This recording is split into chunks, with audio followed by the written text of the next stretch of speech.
Welcome to the SoberQ podcast. Hi, I'm Michael. I'm an alcoholic and I'm sober today. And the question is, how do we deal with new resentments when they crop up? It's a question out of step 10, and when I get to this stage, I've gone through a process of seeing that the problem in my life is me. I have a problem with living life on life's terms. And I've written inventory previously in step 4. I've shared it with another person. I've asked God to help change and remove my character defects. I've gone through a process of making direct amends to people, and I'm living a lot of those amends already in my day-to-day life. And what's happened is my life has got bigger. At the end of my drinking, if you weren't drinking in my garage and you weren't drinking in my car, you weren't drinking with me, and I was really isolated. But by this stage in my life now, life has opened up and I'm participating in a lot more areas of my life, and my sponsor would now say to me, if I haven't got resentment in my life, then I'm not an active member of my home group, and if I haven't got resentment in my life, then I'm certainly not participating in my relationships with my family and my partner, and if I haven't got resentment in my life, I'm certainly not an active member or participant in my workplace, because on most given days, what happens is that other people get up in the morning and they be themselves. And some days that works for me, and for other days it doesn't.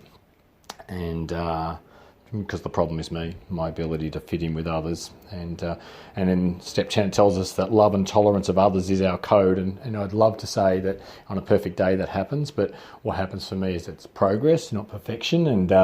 And some days I'm just not loving and tolerant of others. And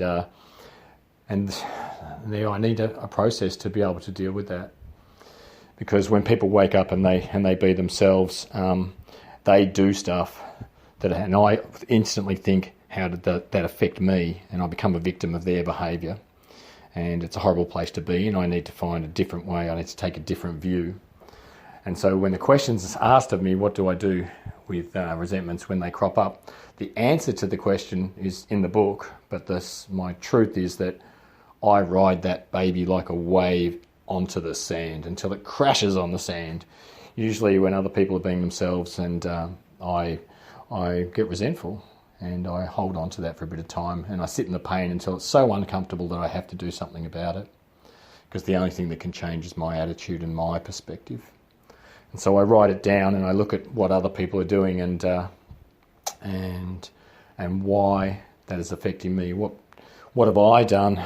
What behaviour have I done? Or what, I think it says in the book, what action did I take based on self that put me in a position to be resentful? And when I look at it closely, there's usually something that I've done. And usually it's an expectation of others. It's an expectation that people will be different. It's dishonest. And so through enough pain, I eventually look at the problem and how I'm going to change to fit into a situation. What decision will I make now, moving forward, that's going to allow me to fit in with the others, well, say, be themselves, because I'm never going to stop them being themselves. Or I take a decision to leave that situation. And it's grown-up stuff. That's been my experience. Thanks for letting me share. If you would like to share your experience on a recovery question, visit the SoberQ podcast website at soberq.com. Thanks for listening.